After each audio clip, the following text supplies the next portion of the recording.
Confuse में। I am totally confuse में। कातना ले पढ़ल बाड़ू? चौथा तक। ओकरा बाद काहे न गइलू? गर्मी के छुट्टी हो गई। ओकरा बाद फिर बारिश आ गई। अब ओकरा बाद जाड़ा के छुट्टी हो गई। फिर ओकरा बाद फिर फगुन आ गई।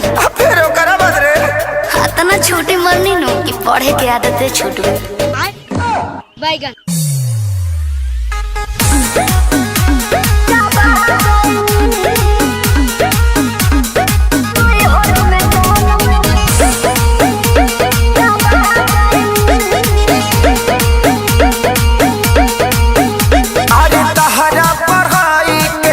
कोनो जोड़ हो, बोले लू तो इंग्लिश के तूर दे लू गोड़ हो। मैं तो बताई मैं नहीं हूँ वाईफाई।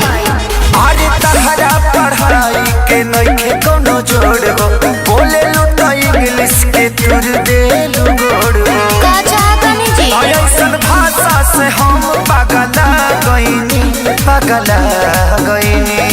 सुनी बेचे कापे किताब भोजा खा गइनी। राजा नहीं हर में, राजा नहीं हर में गोलम चापा गइनी। राजा नहीं हर में गोलम चापा गइनी। अच्छा एगो बात बताओ, तहरा संडे मंडे याद बा? हाँ जी। तो सुनाओ तो। Sunday, good, Monday, very good, कंडे, लवंडे ठंडे ठंडे। संतोष पागल बुझले बारू, मारल बहु फेंक देबू।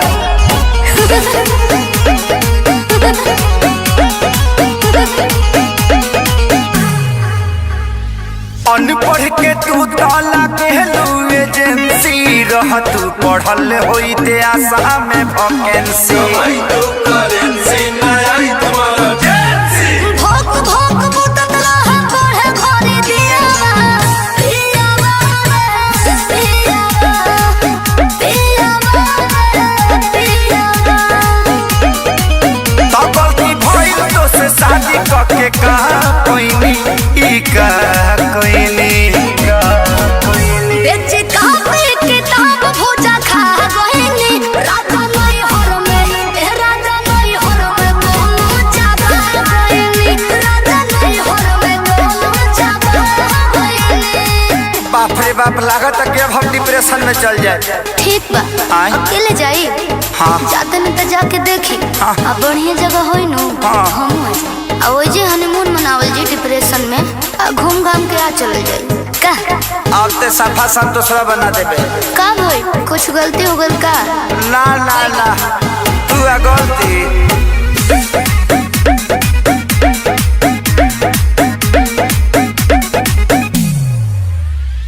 चढ़ली जवानी तहर पूरा बझोल हो, खत्म इतिहास पूरा गोल बाबू गोल हो।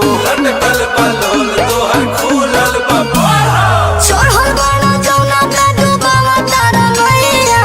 सोइया हो सोइया, अरे हमार लड़ी कोइया। कहे अखिलेश खेसारी हम खा गइनी, हो खा गइनी। बेचे कापे किताब भोजा खा गइनी। राजा नहीं हर में, राजा नहीं हर में गोलम चापा गइनी। राजा नहीं हर में गोलम चापा गइनी। लास्ट में तरह से एगो सवाल पूछी ना जी। ई बताओ कि लिंग क तरह के होला? 3 तरह के। कौन कौन? स्त्रीलिंग, यस, पुल्लिंग, बिल्कुल यस। अडरलिंग।